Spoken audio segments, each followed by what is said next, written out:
ETF index mutual funds నేర్చుకుని stock మార్కెట్లో రాణించాలనుకుంటున్నారా? వెంటనే ఈ నెంబర్కి కాల్ చేయండి. Welcome to India's largest digital media network Suman TV. మనకు చాలా అంటే ఈ మధ్య కాలంలో చూస్తుంటే అందరూ అక్రమ సంబంధాలు పెట్టుకోవడం కానివ్వండి, నాకు భర్త నచ్చలేడు, బాయ్ ఫ్రెండే కావాలని, బాయ్ ఫ్రెండ్ నచ్చలేదు, నేను ఇంకొక రిలేషన్షిప్ లోకి వెళ్తాను, ఇలాంటివన్నీ కూడా మానసికంగా చాలా ఇబ్బందులను ఎదుర్కొంటున్నారు. కొంతమంది ఒంటరిగా ఫీల్ అవుతే, కొంతమంది జంట కోసము రకరకాల తప్పుతోలని ఎంచుకుంటూ ఉన్నారు.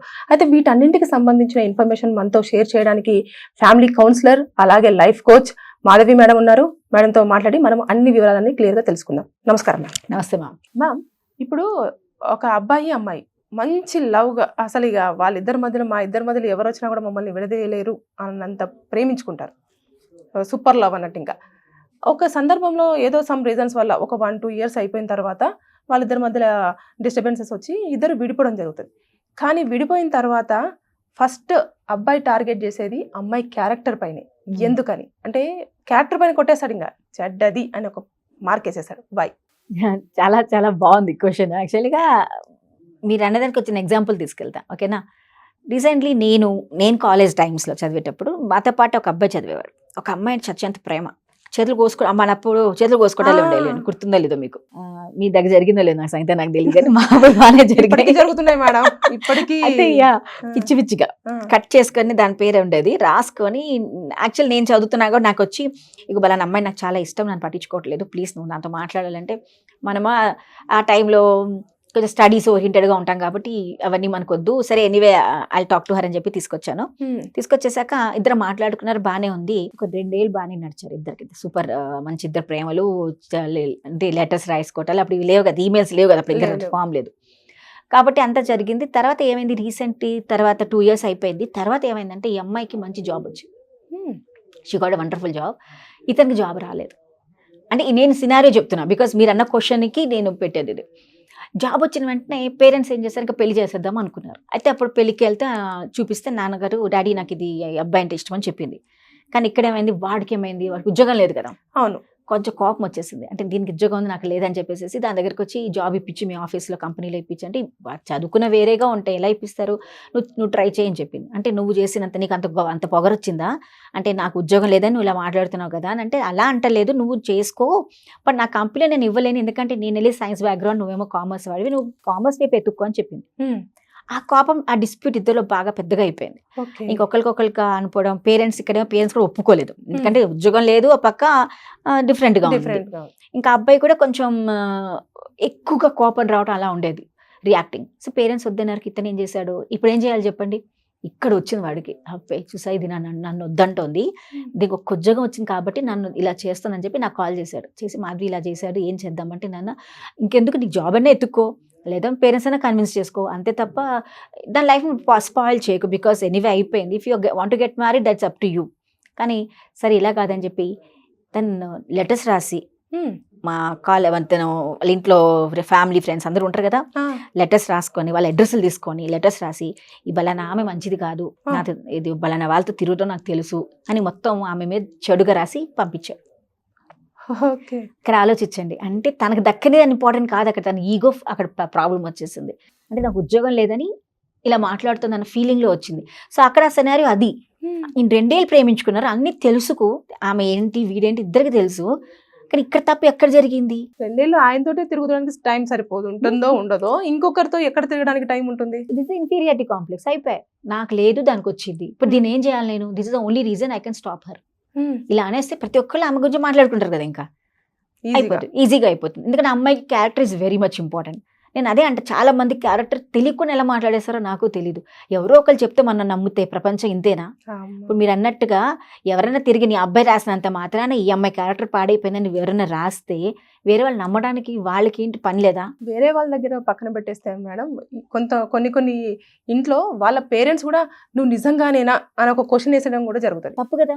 నేను అనేది అది కూడా రైటే కదా. ఇప్పుడు నీ పేరెంట్స్ తప్పు చెప్పి నువ్వు తిరిగినప్పుడు రేపన్నా నీ పేరెంట్స్ నువ్వు మోసం చేయవా అంటే పేరెంట్స్ అంటారు. ఎందుకంటారు, వాళ్ళకి తెలియకుండా చేసిన పని.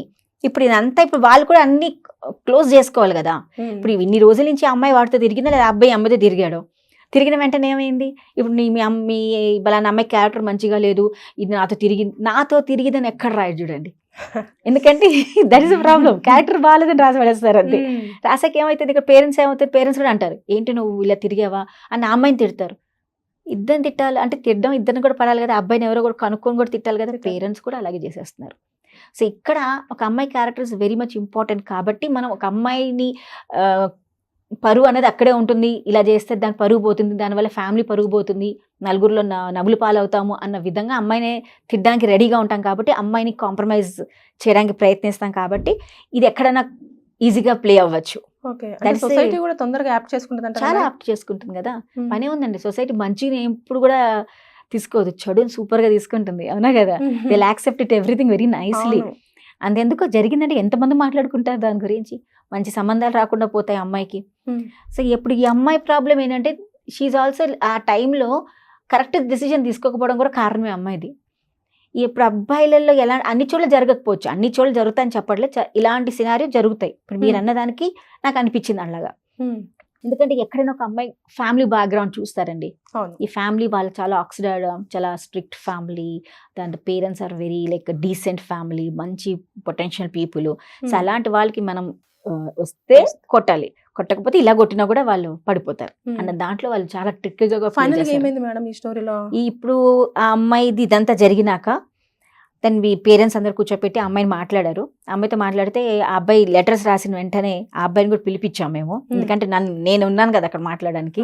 సో నన్ను కూడా అడిగితే లేదు ఇలా జరిగింది, అతనే ఇలా రాశారని తీసుకొచ్చి పేరెంట్స్ పోలీస్ కంప్లైంట్ చేస్తే ఆ అబ్బాయిని తీసుకొచ్చారు. తీసుకొచ్చాక ఆ అబ్బాయిని కూర్చోపెట్టి మాట్లాడాక అంతా చేశాక అప్పుడు అబ్బాయి సిచ్యువేషన్ ఏం చెప్పంటే నాకు ఇలా జరిగిందంటే అప్పుడు ఆ అబ్బాయిని కొంచెం బెదిరింపించి ఆ అమ్మాయికి మ్యారేజ్ చేసేసారు. So parents are very supportive here. So ఈ తప్పు జరగడం వల్ల మేబీ ఒక 6 months they were in very bad condition, torturing అనుభవించడం, అమ్మాయిని బాధపడడం, అమ్మాయిని తిట్టడం, వాడితో తిరిగావా, మీరు అన్నిటికీ కొట్టడం, వాళ్ళ ఫ్యామిలీ వాళ్ళందరూ కూడా ఈ అమ్మాయికి మంచి సంబంధం వస్తే కూడా వాళ్ళందరూ కూడా ఈ అమ్మాయికి సంబంధం ఎవరితో తిరిగింది కదా మాకెందుకు ఈ అమ్మాయి అని చెప్పి వెళ్ళిపోవటం, ఇవన్నీ కూడా జరిగాయి. కానీ జరిగాక ఎప్పుడైతే ఇలా జరిగాక అతనే ఒప్పుకున్నాడో నేనే చేశాను దానికి తప్పు లేదని, so then she got married with a wonderful person and she's happy now. వేరే అతనితో పెళ్లి చేసుకుంది. సో ఇలాంటి క్యారెక్టర్ తొందర తీసుకుంటారు వాళ్ళకి, ఎందుకంటే ఈజీ ఇస్తుంది. అమ్మాయికి వేయడానికి ఈజీ అదే కదా, అమ్మాయిని కింద పడేయాలంటే అదొకటే చాలు కదా. ఎందుకంటే ఎవరు సపోర్ట్ చేస్తారు సొసైటీలో, అమ్మాయినే అంటారు. ఇప్పుడు ఎవరైనా తప్పు చేసినా మీరు ప్రేమికుల గురించి వదిలేసేయండి, వైఫ్ అండ్ హస్బెండ్ లో కూడా దెబ్బలాట జరిగితే బై ఛాన్స్ భార్య తప్పు చేసినా తేయకపోయినా ఎవరన్నా వచ్చి ఈ మంచిది కాదు అంటే ఎవరు నమ్ముతారు మీరు? అంటే నిజంగానే మంచిది కాదేమో, మంచిది కాదేమో అని అనేసుకుంటాం. అవును గయ్యాలిదే అనేస్తాం. అరే నేను గట్టిగా మాట్లాడేది గయ్యాలి అంటే అన్నిటికీ ఇదేనా అంటే ఒక లేడీని ఈజీగా ట్యాక్ చేయడానికి సొసైటీ చాలా ఈజీగా మనకి ఆప్షన్స్ ఇచ్చేస్తుంది. అండ్ మైండ్ సెట్ కూడా అలాగే ఉంటుంది చాలా మందికి. తప్పులు ఎక్కడున్నారంటే ఇక్కడే ఎత్తుక్కుంటారు, అమ్మాయినే అనేస్తారు. కాబట్టి ఇది చాలా ఈజీ. ఆ ప్రేమించేవాడికి తెలీదా ఈ క్యారెక్టర్ గురించి? ఇన్ని రోజులు తిరిగాడు కదా దాంట్లోనే. అప్పుడు గుర్తులేని క్యారెక్టర్ ఇప్పుడు ఎందుకు వచ్చిందంటే ఈజ్ వెరీ వీక్. నేను చెప్తా, అలాంటి మైండ్ సెట్ ఉన్నవాడు మెయిన్ థింగ్ ఒకటే చాలా week mentality, inferiority complex, life లో ఫెయిలియర్స్ తప్ప ఏమీ లేదు వాళ్ళ లైఫ్ లో. ఎప్పుడు చూసినా వేరే వాళ్ళు పైకి వస్తే చూడలేడు. ఇలాంటి మనస్తత్వంలో ఉన్న వాళ్ళు ఇలాంటి పనులు చేస్తారు. రోజులో వాడిని పెళ్లి చేసుకున్నా కూడా పరిస్థితి దారుణమే, వేస్ట్. ఇప్పుడు ఏ సమయంలో ఏం గొడవ అవుతుందో తెలియదు, అప్పుడు ఏదో అనేస్తాడు. అవునా కదా, అంటే తనని పైకి పెట్టుకోవడానికి, తను ఎప్పుడు గొప్పగా ఉండాలి, నేనే కరెక్ట్ అంటానికి, అదే అంటాం కదా సైకాలజీలో ఒకటి ఉంటుందండి, ఎప్పుడు ఐఎమ్ రైట్ అండ్ ఇంకా చాలా డామినేట్ చేసే క్యారెక్టర్స్ ఎవరైతే ఉంటారు కదా వాళ్ళ జీవితంలో హ్యాపీగా ఉండరు, వేరే వాళ్ళు కూడా హ్యాపీగా ఉంచారు. ఎందుకంటే ప్రతిదాన్ని నేనే కరెక్ట్ అంటే ఎవరు ఉండలేరు కదా. సో వాడు అక్కడ ఉండడానికి ప్రయత్నిస్తున్నాడు ఇప్పుడు. కాబట్టి ఈజియెస్ట్ థింగ్ ఏది వాడుకోగలుగుతా టూల్, వాడికి అవైలబుల్ టూల్ అదే. So is using it. So అక్కడ ఈ అమ్మాయి తప్పు కాదు, ఇక్కడ ఆలోచించండి. అతన్నే వీక్ మెంటాలిటీ, చాలా ఇన్ఫీరియర్ కాంప్లెక్స్ ఉంటున్నాడు కాబట్టి అలాంటి మాటలు మాట్లాడుతున్నాడు. బికాస్ ఈ అమ్మాయి క్యారెక్టర్ ఎంత బాగుండకపోతే అతనే 2 ఏళ్ళు ఉండేవాడు, 2 years ఉండడు కదా, ఎప్పుడు వదిలేసేవాడు. కాకపోతే ఇంకొక అబ్బాయితో తిరుగుతుంటే ఖచ్చితంగా ఒక 2 months కో 3 months కో 6 months కో అట్లీస్ట్ ఎందుకు అప్పుడే చెప్పేవాడు కదా, నాతోనే ఉండు నువ్వు వాడితో ఎందుకు అని చెప్పేస్తారు కదా. వాడికే ప్రాబ్లం ఉంది అక్కడ. ఇప్పుడు ఇద్దరు క్యారెక్టర్ పాడైనట్టే కదా. ఇప్పుడు పెళ్లి కాకుండా పేరెంట్స్ తెలియకుండా తిరగడమే ఇద్దరు తప్పు చేసింది, అతని క్యారెక్టర్ బాగోలేదు అలా అంటే ఈమె ఎందుకు అనాలి అంటే. సో అలాంటి సిచ్యువేషన్స్ వచ్చినప్పుడు when we can understand the proper case study చేస్తేనే ఈ సొల్యూషన్స్ బయటకు వస్తాయి. Without doing any case study just don't blame the children. ఏ అమ్మాయి అయినా అబ్బాయినా అసలు మనం అసలు బ్లేమే చేయకూడదు. జస్ట్ ఫాలో చేస్తే తెలుసుకొని దాన్ని బట్టి మనం రియాక్ట్ చేయాలి. Right, thank you.